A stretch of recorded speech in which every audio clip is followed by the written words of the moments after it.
Well, Kubernetes is a container orchestration service developed by Google which uses Docker and is hosted in the cloud. First of all, Kubernetes offers autoscaling.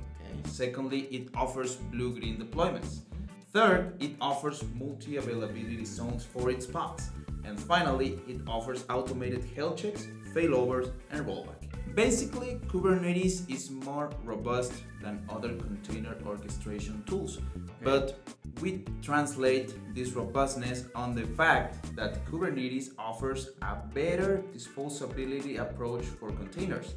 Also, Kubernetes offers a better security layer by creating its own secure networking in the cloud.